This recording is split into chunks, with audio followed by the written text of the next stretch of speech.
ਅੱਜ ਜਦੋਂ ਟੈਲੀਫੋਨ ਦੇਖਿਆ, ਉਹਦੀ ਸਕਰੀਨ ਉੱਪਰ ਇੱਕ ਲਾਈਨ ਲਿਖੀ ਹੋਈ ਸੀ, ਗੁਰੂ ਅਰਜਨ ਦੇਵ ਜੀ ਦੀ ਸਮਾਜਿਕ ਵਿਚਾਰਧਾਰਾ 'ਤੇ ਆਰਟੀਕਲ ਲਿਖਿਆ ਹੈ, ਇਹਨੂੰ ਜ਼ਰੂਰ ਪੜ੍ਹੋ। ਮੈਨੂੰ ਖਿਆਲ ਆਇਆ ਵੀ ਦੇਖੋ, ਜਿਹੜੇ ਪੱਧਰ 'ਤੇ ਕੋਈ ਜੀਂਦਾ ਹੈ, ਉਸੇ ਪੱਧਰ 'ਤੇ ਹੀ ਦੂਸਰੇ ਨੂੰ ਵੀ ਸੋਚਦਾ ਹੈ। ਜਿਵੇਂ ਛੋਟਾ ਬੱਚਾ ਵੱਡਿਆਂ ਨੂੰ ਜਦੋਂ ਸੋਚਦਾ ਹੈ ਤੇ ਆਪਣੇ ਪੱਧਰ 'ਤੇ ਹੀ ਸੋਚੇਗਾ ਨਾ। ਇਵੇਂ ਹੀ ਇਹ ਜਿਹੜੇ ਲਿਖਾਰੀ ਹਨ, ਰਾਈਟਰ ਹਨ, ਕਵੀ ਹਨ, ਪ੍ਰਚਾਰਕ ਹਨ, ਇਹ ਗੁਰੂਆਂ ਪੀਰਾਂ ਪੈਗੰਬਰਾਂ ਨੂੰ ਵੀ ਆਪਣੇ ਪੱਧਰ 'ਤੇ ਹੀ ਸੋਚਦੇ ਹਨ ਅਤੇ ਉੱਥੇ ਹੀ ਲੈ ਕੇ ਆ ਜਾਂਦੇ ਹਨ। ਆਪਣੇ ਵੱਲੋਂ ਤਾਂ ਉਹਨਾਂ ਦੀ ਵਡਿਆਈ ਕਰਦੇ ਹਨ, ਪਰ ਹੁੰਦੀ ਹੈ ਉਹਨਾਂ ਦੀ ਨਿਰਾਦਰੀ। ਅਕਸਰ ਤੁਸੀਂ ਦੇਖਿਆ ਹੈ ਨਾ, ਕੋਈ ਕਹਿੰਦਾ ਹੈ ਵੀ ਬਾਬੇ ਨਾਨਕ ਦੀ ਸਮਾਜਿਕ ਵਿਚਾਰਧਾਰਾ ਕੀ ਸੀ ਅਤੇ ਉਹਦੇ ਬਾਰੇ ਦੱਸਦਾ ਹੈ। ਇਹਦਾ ਭਾਵ ਕਿ ਉਹ ਕਿਸੇ ਵਿਚਾਰਧਾਰਾ ਦੇ ਵਿੱਚ ਪਿਆ ਹੋਇਆ ਹੈ ਸਮਾਜਿਕ, ਤੋ ਉਸੇ ਵਿਚਾਰਧਾਰਾ ਦੁਆਰਾ ਹੀ ਉਸ ਮਹਾਨ ਸਤਿਪੁਰਖ ਨੂੰ ਵੀ ਸੋਚਦਾ ਹੈ। ਪਰ ਜਿਹੜੇ ਸਤਿਪੁਰਖ ਹਨ, ਜਾਗਰਤ ਪੁਰਸ਼ ਹਨ, ਉਹ ਕਿਸੇ ਵਿਚਾਰਧਾਰਾ ਦੇ ਵਿੱਚ ਥੋੜ੍ਹੀ ਪਏ ਹੋਏ ਹਨ, ਨਾ ਹੀ ਉਹ ਕਿਸੇ ਵਿਚਾਰਧਾਰਾ ਦੇ ਵਿੱਚ ਜੀਂਦੇ ਹਨ। ਉਹ ਸਾਰੀਆਂ ਹੀ ਵਿਚਾਰਧਾਰਾ ਤੋਂ ਮੁਕਤ ਹੁੰਦੇ ਹਨ, ਤਦੇ ਆਪਾਂ ਉਹਨਾਂ ਨੂੰ ਮੁਕਤ ਕਹਿੰਦੇ ਹਨ ਨਾ। ਆਪ ਮੁਕਤ ਮੁਕਤ ਕਰੇ ਸੰਸਾਰ। ਹੁਣ ਜਿਹੜਾ ਸਮਾਜ ਦੀ ਵਿਚਾਰਧਾਰਾ 'ਚ ਪਿਆ ਹੈ, ਉਹ ਸਮਾਜਿਕ ਪ੍ਰਾਣੀ ਹੈ। ਜਿਹੜਾ ਧਾਰਮਿਕ ਵਿਚਾਰਧਾਰਾ 'ਚ ਪਿਆ ਹੋਇਆ ਹੈ, ਉਹ ਧਾਰਮਿਕ ਪ੍ਰਾਣੀ ਹੈ। ਜਿਹੜਾ ਰਾਜਨੀਤਿਕ ਵਿਚਾਰਧਾਰਾ 'ਚ ਪਿਆ ਹੈ, ਉਹ ਰਾਜਨੀਤਿਕ। ਇਵੇਂ ਹੀ ਅਲੱਗ ਅਲੱਗ ਵਿਚਾਰਧਾਰਾ ਹਨ, ਧਰਮਾਂ ਦੀਆਂ, ਮਜ਼ਹਬਾਂ ਦੀਆਂ, ਸੰਪਰਦਾਵਾਂ ਦੀਆਂ, ਉਹਨਾਂ ਵਿੱਚ ਲੋਕ ਪਏ ਹੋਏ ਹਨ। ਪਰ ਜਿਹੜਾ ਮੁਕਤ ਹੁੰਦਾ ਹੈ ਨਾ, ਉਹ ਸਾਰੀਆਂ ਹੀ ਵਿਚਾਰਧਾਰਾ ਤੋਂ ਮੁਕਤ ਹੁੰਦਾ ਹੈ, ਅਤੇ ਨਾ ਹੀ ਉਹ ਸਮਾਜ ਦਾ ਹਿੱਸਾ ਹੁੰਦਾ ਹੈ, ਸਮਾਜਿਕ ਪ੍ਰਾਣੀ ਹੁੰਦਾ ਹੈ, ਨਾ ਧਾਰਮਿਕ ਹੁੰਦਾ ਹੈ, ਕਿਉਂਕਿ ਧਾਰਮਿਕ ਵਿਚਾਰਧਾਰਾ ਹੀ ਕੋਈ ਨਹੀਂ, ਕਿਸੇ ਵੀ ਧਰਮ ਦੀ ਨਹੀਂ। ਅਤੇ ਇਸ ਕਰਕੇ ਉਹਨੂੰ ਧਰਮਾਂ ਵਾਲੇ ਬਾਹਰ ਕਰ ਦਿੰਦੇ ਹਨ ਵੀ ਜਿਹਦੀ ਕਿਸੇ ਧਰਮ ਦੀ ਵਿਚਾਰਧਾਰਾ ਨਹੀਂ ਹੈ, ਉਹਨੂੰ ਕਿਸੇ ਧਰਮ 'ਚ ਰੱਖੋਗੇ ਕਿਵੇਂ? ਅਤੇ ਇਸੇ ਕਾਰਨ ਹੀ ਸਤਿਪੁਰਖ ਦਾ ਸਾਰੇ ਹੀ ਧਾਰਮਿਕ ਲੋਕ ਵਿਰੋਧ ਕਰਦੇ ਹਨ, ਕਿਉਂਕਿ ਕਿਸੇ ਵੀ ਵਿਚਾਰਧਾਰਾ ਦੇ ਨਾਲ ਉਹ ਜੁੜਦਾ ਨਹੀਂ ਹੈ। ਅਤੇ ਸਾਰੀਆਂ ਹੀ ਵਿਚਾਰਧਾਰਾਵਾਂ ਤੋਂ, ਧਾਰਮਿਕ ਵਿਚਾਰਧਾਰਾਵਾਂ ਤੋਂ, ਸਮਾਜਿਕ ਵਿਚਾਰਧਾਰਾਵਾਂ ਤੋਂ ਉਹ ਮੁਕਤ ਕਰਦਾ ਹੈ ਦੂਸਰਿਆਂ ਨੂੰ। ਇਸ ਕਾਰਨ ਸਮਾਜਿਕ ਲੋਕ ਵੀ ਨਾਰਾਜ਼ ਹੁੰਦੇ ਹਨ, ਧਾਰਮਿਕ ਲੋਕ ਵੀ ਬਹੁਤ ਵਿਰੋਧੀ ਹੋ ਜਾਂਦੇ ਹਨ ਵੀ ਇਹ ਲੋਕਾਂ ਨੂੰ ਗੁੰਮਰਾਹ ਕਰ ਰਿਹਾ ਹੈ, ਧਰਮ ਨਾਲੋਂ ਤੋੜ ਰਿਹਾ ਹੈ। ਨਹੀਂ, ਧਰਮ ਨਾਲੋਂ ਨਹੀਂ ਤੋੜਿਆ, ਧਾਰਮਿਕ ਵਿਚਾਰਧਾਰਾ ਤੂੰ ਤੋੜਦਾ। ਅਤੇ ਪਹਿਲਾਂ ਤਾਂ ਹੈ ਸਮਾਜਿਕ ਵਿਚਾਰਧਾਰਾ, ਉਹ ਚੱਲ ਰਹੀ ਹੈ ਤਕਰੀਬਨ ਸਾਰਿਆਂ ਦੇ ਅੰਦਰ ਹੀ, ਬਹੁਤ ਗਹਿਰੇ ਬੈਠੀ ਹੋਈ ਹੈ। ਉਸੇ ਆਧਾਰ 'ਤੇ ਹੀ ਤੁਸੀਂ ਸੋਚਦੇ ਹੋ, ਵਿਚਾਰਦੇ ਹੋ, ਵਿਚਾਰ ਚੱਲਦੀਆਂ ਹਨ। ਸਮਾਜਿਕ ਵਿਚਾਰਧਾਰਾ ਕਰਕੇ ਜਿੰਨੇ ਵੀ ਰਿਸ਼ਤੇ ਬਣੇ, ਸੰਬੰਧ ਬਣੇ, ਜੋ ਵੀ ਸਮਾਜਿਕ ਕਰਮ ਬਣੇ ਹੋਏ ਹਨ, ਉਹਨਾਂ ਦੁਆਰਾ ਹੀ ਤੁਸੀਂ ਸੋਚਦੇ ਹੋ ਨਾ। ਉਹਦੀ ਵਿਚਾਰਧਾਰਾ 'ਚ ਜ਼ਿਆਦਾ ਪਏ ਹੋਏ, ਅਤੇ ਉਹ ਤੋਂ ਮੁਕਤ ਹੋਣਾ ਔਖਾ ਹੈ।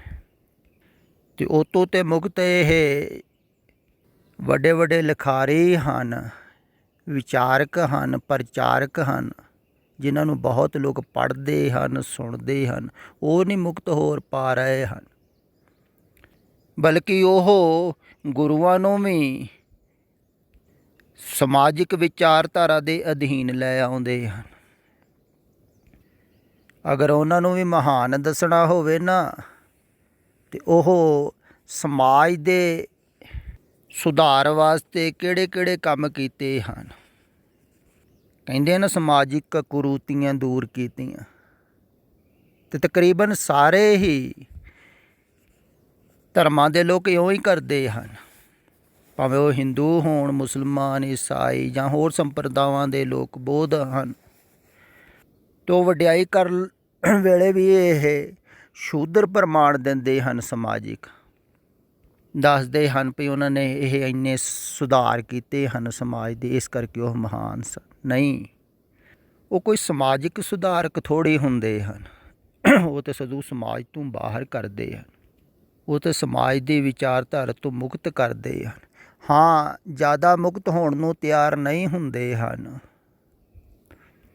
ਅਤੇ ਜਿਹੜੇ ਜ਼ਿਆਦਾ ਹੀ ਵਿਚਾਰਧਾਰਾ ਦੇ ਵਿੱਚ ਪਏ ਹੋਏ ਹਨ, ਸਮਾਜ ਦੇ ਵਿੱਚ ਪਏ ਹੋਏ ਹਨ, ਪਰ ਉਹਨਾਂ ਦੇ ਨਾਲ ਲਗਾਵ ਹੈ, ਉਹਨਾਂ ਨੂੰ ਥੋੜ੍ਹੀ ਸ਼ਰਧਾ ਹੈ, ਭਾਵਨਾ ਹੈ, ਤਾਂ ਉਹਨਾਂ ਨੂੰ ਐਸੇ ਕਰਮ ਕਰਨ ਵਾਸਤੇ ਕਹਿੰਦੇ ਹਨ ਸੰਸਾਰ ਵਿੱਚ, ਜਿਹਦਾ ਕਰਕੇ ਉਹ ਸੰਸਾਰ ਦੀ ਵਿਚਾਰਧਾਰਾ ਤੋਂ ਮੁਕਤ ਹੋਣ। ਉਹ ਹੀ ਸ਼ੁਭ ਕਰਮ ਹਨ। ਸ਼ੁਭ ਕਰਮ ਜਿਹੜੇ ਹਨ ਨਾ, ਉਹ ਵਿਚਾਰਧਾਰਾ ਤੋਂ ਮੁਕਤ ਕਰਦੇ ਹਨ, ਅਤੇ ਅਸ਼ੁਭ ਕਰਮ ਹਨ ਜਿਹੜੇ ਹਿੰਸਾ ਦੇ ਕਰਮ ਹਨ, ਉਹ ਵਿਚਾਰਧਾਰਾ 'ਚ ਜ਼ਿਆਦਾ ਪਾਉਂਦੇ ਹਨ।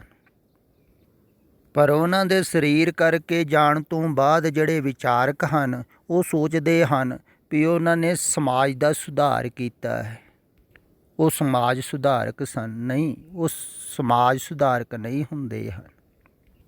ਸਮਾਜ ਸੁਧਾਰਕ ਜਿਹੜੇ ਹਨ, ਉਹ ਤਾਂ ਸਮਾਜ ਦੀ ਵਿਚਾਰਧਾਰਾ ਦੇ ਵਿੱਚ ਪਏ ਹੁੰਦੇ ਹਨ, ਸੋਚਦੇ ਰਹਿੰਦੇ ਹਨ ਸਮਾਜ ਬਾਰੇ, ਪਰ ਉਹ ਸੋਚਦੇ ਥੋੜ੍ਹੇ ਹਨ ਸਮਾਜ ਬਾਰੇ ਵੀ ਸਮਾਜ ਦਾ ਸੁਧਾਰ ਕੀਤਾ ਜਾਵੇ। ਸੁਧਾਰ ਕੀ ਕਰਨਾ ਹੈ? ਮੁਕਤ ਹੋਣਾ ਹੈ ਸਮਾਜ ਤੋਂ, ਸੰਸਾਰ ਤੋਂ ਕਹਿ ਲਓ। ਪਰ ਜਿਹੜੇ ਸੁਧਾਰਕ ਹਨ ਨਾ ਸਮਾਜ ਦੇ, ਉਹ ਜ਼ਿਆਦਾ ਚੰਗੇ ਲੱਗਦੇ ਹਨ। ਜਿਵੇਂ ਥੋੜ੍ਹੇ ਦਿਨ ਪਹਿਲਾਂ ਹੀ ਇੱਕ ਮੈਂ ਹੈਡਲਾਈਨ ਪੜ੍ਹੀ ਸੀ, ਜੋ ਬਹੁਤ ਮਸ਼ਹੂਰ ਹੈ, ਜੱਗੀ ਸਤਿਗੁਰੂ। ਉਹਨੇ ਇੱਕ ਮਿੱਟੀ ਬਚਾਓ ਅਭਿਆਨ ਸ਼ੁਰੂ ਕੀਤਾ ਹੋਇਆ ਹੈ ਅਤੇ ਕਈ ਮੁਲਕਾਂ ਦੀ ਯਾਤਰਾ ਕਰ ਰਿਹਾ ਹੈ। ਇਹ ਹਨ ਸਮਾਜ ਸੁਧਾਰਕ। ਇਹ ਹੁਣ ਮਿੱਟੀ ਨੂੰ ਬਚਾ ਰਹੇ ਹਨ, ਅਤੇ ਮਿੱਟੀ ਨੂੰ ਬਚਾ ਕੇ ਕੀ ਕਰੋਗੇ? ਤੁਹਾਡਾ ਸਰੀਰ ਹੈ, ਮਿੱਟੀ ਹੋ ਜਾਣਾ ਹੈ। ਅਤੇ ਉਹ ਇਹ ਵਿਚਾਰਧਾਰਾ ਦੇ ਵਿੱਚ ਪਏ ਹੋਏ ਹਨ ਵੀ ਪਾਣੀ ਬਚਾਓ, ਮਿੱਟੀ ਬਚਾਓ। ਬਚਾਉਣਾ ਕੀ ਹੈ? ਇੱਥੇ ਸਭ ਕੁਛ ਨਾਸ਼ਵਾਨ ਹੈ, ਬਚਣਾ ਥੋੜ੍ਹੀ ਹੈ। ਪਾਣੀ ਨੇ ਵੀ ਖਤਮ ਹੋ ਜਾਣਾ ਇੱਕ ਦਿਨ, ਧਰਤੀ ਨੇ ਵੀ ਕਿਸੇ ਵੇਲੇ ਮਿਟ ਜਾਣਾ ਹੈ। ਹਾਂ, ਉਮਰਾਂ ਲੰਮੀ ਹੈ ਕਾਫੀ, ਅਤੇ ਸਭ ਕੁਛ ਮਿਟ ਰਿਹਾ ਹੈ, ਅਤੇ ਇਹ ਮਿਟੇ ਹੋਏ ਦੇ ਨਾਲ ਜੁੜੇ ਹੋਏ ਹਨ, ਅਤੇ ਜਿਹੜਾ ਮਿਟ ਰਿਹਾ ਹੈ ਉਹਨੂੰ ਸੰਭਾਲਣ ਦੀ ਕੋਸ਼ਿਸ਼ ਕਰ ਰਹੇ ਹਨ। ਜਿਹੜਾ ਮਿਟ ਹੀ ਰਿਹਾ ਹੈ ਉਹਨੂੰ ਕਿਉਂ ਸੰਭਾਲ ਰਹੇ ਹੋ? ਜਿਹੜਾ ਮਿਟਣ ਵਾਲਾ ਨਹੀਂ ਹੈ ਨਾ, ਉਹਨੂੰ ਸੰਭਾਲੋ, ਜਿਹੜਾ ਅਮਿੱਟ ਹੈ। ਅਤੇ ਇਹ ਜਿੰਨੇ ਵੀ ਇਹ ਸਾਧੂ ਮਹਾਤਮਾ ਹਨ, ਜਾਂ ਹੋਰ ਵੀ ਬਹੁਤ ਧਾਰਮਿਕ ਲੋਕ ਹਨ, ਸਮਾਜ ਸੁਧਾਰਕ ਹਨ, ਜਾਂ ਧਾਰਮਿਕ ਸੁਧਾਰਕ ਹਨ, ਸਭ ਵਿਚਾਰਧਾਰਾ 'ਚ ਪਏ ਹੋਏ ਹਨ, ਅਤੇ ਵਿਚਾਰਧਾਰਾਵਾਂ ਦੇ ਵਿੱਚ ਪਾ ਰਹੇ ਹਨ ਦੂਸਰਿਆਂ ਨੂੰ। ਅਤੇ ਜਿਹੜੀ ਵਿਚਾਰਧਾਰਾ 'ਚ ਕੋਈ ਪਿਆ ਹੋਇਆ ਹੈ, ਹਿੰਦੂ ਦੀ ਵਿਚਾਰਧਾਰਾ 'ਚ ਪਿਆ ਹੈ, ਅਤੇ ਹਿੰਦੂ ਦੀ ਵਿਚਾਰਧਾਰਾ 'ਚ ਦੂਸਰੇ ਨੂੰ ਪਾ ਜਾਂਦਾ ਹੈ। ਸਿੱਖ ਦੀ ਵਿਚਾਰਧਾਰਾ 'ਚ ਪਿਆ, ਸਿੱਖ ਦੀ ਵਿਚਾਰਧਾਰਾ 'ਚ ਦੂਸਰੇ ਨੂੰ ਪਾਈ ਜਾਂਦਾ ਹੈ, ਵੀ ਕਹਿੰਦਾ ਸਾਡੀ ਵਿਚਾਰਧਾਰਾ ਠੀਕ ਹੈ, ਸਾਡੇ ਗੁਰੂਆਂ ਦੀ ਵਿਚਾਰਧਾਰਾ ਠੀਕ ਹੈ। ਹੁਣ ਗੁਰੂਆਂ ਦੀ ਵਿਚਾਰਧਾਰਾ ਥੋੜ੍ਹੀ ਸੀ ਕੋਈ ਸਮਾਜ ਬਾਰੇ, ਪਰ ਆਪ ਜਿਹੜੀ ਵਿਚਾਰਧਾਰਾ 'ਚ ਪਏ ਹੋਏ ਹਨ ਨਾ, ਉਸੇ ਵਿਚਾਰਧਾਰਾ ਦੁਆਰਾ ਇਹ ਗੁਰੂਆਂ ਨੂੰ ਸੋਚ ਰਹੇ ਹਨ। ਜਿਵੇਂ ਮੈਂ ਇੱਕ ਦਿਨ ਸੁਣ ਰਿਹਾ ਸੀ ਇੱਕ ਵਿਦੇਸ਼ ਦੇ ਵਿੱਚ ਕਥਾਵਾਚਕ ਕੈਲੀਫੋਰਨੀਆ ਦਾ ਕੋਈ ਗੁਰਦੁਆਰਾ ਹੈ, ਉੱਥੇ ਗੁਰੂ ਨਾਨਕ ਦੀ ਵਡਿਆਈ ਉਪਮਾ ਕਰ ਰਿਹਾ ਸੀ ਵੀ ਉਹਨਾਂ ਵਰਗਾ ਮਹਾਨ, ਉਹਨਾਂ ਵਰਗਾ ਵੱਡਾ, ਉਹਨਾਂ ਵਰਗਾ ਅਡੋਲ ਅਚਲ ਕੋਈ ਨਹੀਂ ਹੈ। ਤੇ ਪ੍ਰਮਾਣ ਦੇ ਰਿਹਾ ਸੀ ਵੀ ਜਦੋਂ ਉਹ ਸ਼੍ਰੀਲੰਕਾ ਵੱਲ ਗਏ ਹਨ ਤਾਂ ਉੱਥੋਂ ਦੇ ਸਮਰਾਟ ਨੇ ਬਹੁਤ ਸੁੰਦਰ ਯੁਵਤੀਆਂ ਉਹਨਾਂ ਕੋਲ ਭੇਜੀਆਂ ਹਨ ਅਤੇ ਉਹਨਾਂ ਨੇ ਬੜੇ ਹਾਵ ਭਾਵ ਕੀਤੇ, ਬੜਾ ਸਮੋਹਨ ਦੀ ਕੋਸ਼ਿਸ਼ ਕੀਤੀ, ਪਰ ਗੁਰੂ ਸਾਹਿਬ ਜੀ ਬਿਲਕੁਲ ਅਡੋਲ ਰਹੇ, ਪਹਾੜ ਦੀ ਤਰ੍ਹਾਂ ਅਚਲ ਰਹੇ, ਡੋਲੇ ਨਹੀਂ। ਇਵੇਂ ਹੀ ਉਹਨੇ ਹੋਰ ਗੁਰੂਆਂ ਦੇ ਵੀ ਪ੍ਰਮਾਣ ਇੱਦਾਂ ਦੇ ਹੀ ਦਿੱਤੇ। ਤਾਂ ਮੈਨੂੰ ਖਿਆਲ ਆਇਆ ਵੀ ਇਹ ਜੋ ਕਥਾਵਾਚਕ ਹੈ ਨਾ, ਇਹ ਇਸਤਰੀਆਂ ਨੂੰ ਦੇਖ ਕੇ ਅੰਦਰੋਂ ਡੋਲਦਾ ਹੋਵੇਗਾ, ਇਹਦਾ ਮਨ ਡਾਵਾਂਡੋਲ ਹੋ ਜਾਂਦਾ ਹੋਵੇਗਾ, ਕਾਮਾਤੁਰ ਹੋ ਜਾਂਦਾ ਹੋਵੇਗਾ, ਤਾਂ ਹੀ ਐਸੇ ਪ੍ਰਮਾਣ ਦੇ ਰਿਹਾ ਹੈ ਨਾ। ਨਹੀਂ ਤਾਂ ਹੋਰ ਬਹੁਤ ਸਾਰੇ ਪ੍ਰਮਾਣ ਹਨ। ਹੋਰ ਵੀ ਜਿਹੜੇ ਪ੍ਰਮਾਣ ਦਿੰਦੇ ਹਨ ਉਹ ਵੀ ਇਤਿਹਾਸ ਦੇ ਵਿੱਚੋਂ ਦਿੰਦੇ ਹਨ ਵੀ ਸੁੰਦਰ ਮਹਿਲਾਂ ਤੋਂ ਉਹ ਪ੍ਰਭਾਵਿਤ ਨਹੀਂ ਹੋਏ, ਜਾਂ ਧਨ ਪੈਸੇ ਤੋਂ ਕਹਿਣਗੇ ਪ੍ਰਭਾਵਿਤ ਨਹੀਂ ਹੋਏ, ਅਡੋਲ ਰਹੇ, ਕਿਉਂਕਿ ਧਨ ਪੈਸੇ ਤੋਂ ਵੀ ਪ੍ਰਭਾਵਿਤ ਹੋ ਜਾਂਦੇ ਹਨ ਲੋਕ, ਸੁੰਦਰਤਾ ਤੋਂ ਵੀ ਪ੍ਰਭਾਵਿਤ ਹੋ ਜਾਂਦੇ ਹਨ। ਪਰ ਇਹ ਜੋ ਕੁਛ ਵੀ ਦੱਸ ਰਹੇ ਹਨ ਪ੍ਰਮਾਣ ਦੇ ਕੇ, ਉਹ ਆਪਣੇ ਬਾਰੇ ਜ਼ਿਆਦਾ ਖਬਰ ਦੇ ਰਹੇ ਹਨ ਵੀ ਜਿਹਦੇ ਅੰਦਰ ਕਾਮ ਦੀ ਵਿਚਾਰਧਾਰਾ ਜ਼ਿਆਦਾ ਚੱਲਦੀ ਹੈ, ਜ਼ਿਆਦਾ ਡੋਲਦਾ ਹੈ, ਉਹ ਵੈਸੇ ਪ੍ਰਮਾਣ ਦੇ ਕੇ ਸਮਝਾਵੇਗਾ ਵੀ ਬੜੇ ਮਹਾਨ ਸਨ, ਡੋਲਦੇ ਨਹੀਂ ਸਨ। ਅਤੇ ਆਪਣੇ ਅੰਦਰ ਉਹ ਹੀ ਵਿਚਾਰਧਾਰਾ ਚੱਲ ਰਹੀ। ਜਿਹੜਾ ਧਨ ਦਾ ਲੋਭ ਜ਼ਿਆਦਾ ਹੋਵੇਗਾ, ਲੋਭੀ ਹੋਵੇਗਾ, ਉਹ ਧਨ ਦਾ ਪ੍ਰਮਾਣ ਦੇਵੇਗਾ ਵੀ ਧਨ ਦੇਖ ਕੇ ਉਹ ਡੋਲੇ ਨਹੀਂ ਹਨ। ਪਰ ਇਹ ਆਪਣੇ ਬਾਰੇ ਜ਼ਿਆਦਾ ਖਬਰ ਦਿੰਦੇ ਹਨ ਪ੍ਰਚਾਰਕ ਵਿਚਾਰਕ, ਕਿਉਂਕਿ ਜਿਹੜੀ ਸਥਿਤੀ 'ਤੇ ਉਹ ਹੁੰਦੇ ਹਨ ਵੈਸਾ ਹੀ ਸੋਚਦੇ ਹਨ। ਉਹ ਕਿਸੇ ਨਾ ਕਿਸੇ ਵਿਚਾਰਧਾਰਾ 'ਚ ਪਏ ਹੋਏ ਹਨ, ਉਸ ਧਾਰਾ ਦੁਆਰਾ ਹੀ ਉਹ ਸਤਿਪੁਰਖਾਂ ਨੂੰ ਵੀ ਸੋਚਦੇ ਹਨ। ਪਰ ਸਤਿਪੁਰਖ ਕਿਸੇ ਧਾਰਾ ਦੇ ਵਿੱਚ ਥੋੜ੍ਹੀ ਹਨ, ਵਿਚਾਰਧਾਰਾ 'ਚ ਥੋੜ੍ਹੀ ਹਨ। ਵਿਚਾਰਧਾਰਾਵਾਂ ਤੋਂ ਮੁਕਤ ਹਨ ਉਹ। ਅਤੇ ਧਾਰਮਿਕ ਲੋਕਾਂ ਦੇ ਅੰਦਰ ਧਾਰਮਿਕ ਵਿਚਾਰਧਾਰਾ ਚੱਲ ਰਹੀ, ਉਸ ਵਿਚਾਰਧਾਰਾ 'ਚ ਉਹ ਸੁੱਤੇ ਹੋਏ ਹਨ। ਜਿਹੜਾ ਵੀ ਵਿਚਾਰਧਾਰਾ 'ਚ ਪਿਆ ਹੋਇਆ ਹੈ ਉਹ ਸੁੱਤਾ ਹੋਇਆ ਹੈ, ਭਾਵੇਂ ਉਹ ਕੈਸੀ ਵੀ ਵਿਚਾਰਧਾਰਾ ਹੋਵੇ। ਅਤੇ ਜਿਹੜਾ ਸੁੱਤਾ ਹੋਇਆ ਹੈ ਨਾ, ਉਹ ਜਾਗਦੇ ਹੋਏ ਨੂੰ ਵੀ ਉਸੇ ਹੀ ਵਿਚਾਰਧਾਰਾ ਦੁਆਰਾ ਸੋਚਦਾ ਹੈ ਅਤੇ ਦੂਸਰਿਆਂ ਨੂੰ ਸਮਝਾਉਂਦਾ ਹੈ ਵੀ ਉਹਨਾਂ ਦੇ ਅੰਦਰ ਐਸੀ ਵਿਚਾਰਧਾਰਾ ਸੀ ਸਮਾਜ ਵਾਸਤੇ। ਅਤੇ ਆਪ ਸੁੱਤਾ ਹੋਇਆ ਹੈ ਅਤੇ ਦੂਸਰਿਆਂ ਨੂੰ ਵੀ ਸਵਾਉਂਦਾ ਹੈ। ਆਪ ਕਿਸੇ ਵਿਚਾਰਧਾਰਾ 'ਚ ਸੁੱਤੇ ਹੋਏ ਹਨ ਧਾਰਮਿਕ ਲੋਕ, ਦੂਸਰਿਆਂ ਨੂੰ ਉਸੇ ਵਿਚਾਰਧਾਰਾ ਦੇ ਨਾਲ ਜੋੜਦੇ ਹਨ। ਇਹਦਾ ਮਤਲਬ ਆਪ ਸੁੱਤੇ ਹੋਏ ਹਨ, ਦੂਸਰਿਆਂ ਨੂੰ ਸਵਾਉਂਦੇ ਹਨ। ਇਸੇ ਕਾਰਨ ਹੀ ਕਹਿੰਦਾ ਹੈ ਨਾ, ਮੈਂ ਬਚ ਕੇ ਰਹੋ ਇਹਨਾਂ ਧਾਰਮਿਕ ਲੋਕਾਂ ਤੋਂ ਜਿਹੜੇ ਵਿਚਾਰਧਾਰਾ ਦੇ ਵਿੱਚ ਪਏ ਹੋਏ ਹਨ, ਵੀ ਆਪ ਤਾਂ ਡੁੱਬਣਗੇ ਹੀ, ਦੂਸਰਿਆਂ ਨੂੰ ਵੀ ਡੁੱਬਣਗੇ ਇਹ ਸੰਸਾਰ ਸਮੁੰਦਰ ਦੇ ਵਿੱਚ, ਸੰਸਾਰ ਦੀ ਵਿਚਾਰਧਾਰਾ ਦੇ ਵਿੱਚ ਕਹਿ ਲਓ। ਫਿਰ ਦਿਨੇ ਵਿਚਾਰਧਾਰਾ ਦੇ ਵਿੱਚ ਸੁੱਤਾ ਹੋਇਆ ਹੈ, ਉਹ ਹੀ ਰਾਤ ਨੂੰ ਸੁਪਨਿਆਂ ਦੇ ਵਿੱਚ ਸੌਂਦਾ ਹੈ। ਪਰ ਜ਼ਿਆਦਾਤਰ ਦਿਨ ਦੀ ਵਿਚਾਰਧਾਰਾ ਤੋਂ ਉਲਟੇ ਆਉਂਦੇ ਹਨ ਰਾਤ ਨੂੰ ਸੁਪਨੇ। ਜਿਵੇਂ ਇਹ ਕਥਾਵਾਚਕ ਹੈ ਜਾਂ ਹੋਰ ਜਿਹੜੇ ਕੱਟਰਪੰਥ ਧਾਰਮਿਕ ਹਨ, ਜਿਹੜੇ ਬਾਹਰੋਂ ਚੇਸ਼ਟਾ ਦੁਆਰਾ ਇੰਦਰੀਆਂ ਨੂੰ ਰੋਕੜ ਰੱਖਣ ਦੀ ਕੋਸ਼ਿਸ਼ ਕਰਦੇ ਹਨ ਵੀ ਪਰਾਇਆ ਰੂਪ ਨਹੀਂ ਦੇਖਣਾ ਹੈ ਅਤੇ ਬਾਹਰੋਂ ਸਾਧੂ ਬਣੇ ਰਹਿਣਾ ਹੈ, ਚੰਗੀਆਂ ਚੰਗੀਆਂ ਗੱਲਾਂ ਕਰਨੀਆਂ ਹਨ, ਅੰਦਰ ਤੇ ਵਾਸ਼ਨਾ ਹੈ, ਪਰ ਬਾਹਰੋਂ ਧਾਰਮਿਕ ਵਿਚਾਰਧਾਰਾ ਹੈ। ਪਰ ਰਾਤ ਨੂੰ ਸੁਪਨਿਆਂ ਦੇ ਵਿੱਚ ਇਹਨਾਂ ਦਾ ਕੰਟਰੋਲ ਨਹੀਂ ਹੁੰਦਾ ਆਪਣੇ ਮਨ 'ਤੇ। ਫਿਰ ਉਹ ਜਿਹੜਾ ਦੱਬਿਆ ਹੋਇਆ ਹਿੱਸਾ ਸੀ ਹੇਠਾਂ, ਉਹ ਉੱਪਰ ਆ ਜਾਂਦਾ ਹੈ। ਇਸ ਕਰਕੇ ਸੁਪਨੇ ਉਲਟੇ ਆਉਂਦੇ ਹਨ।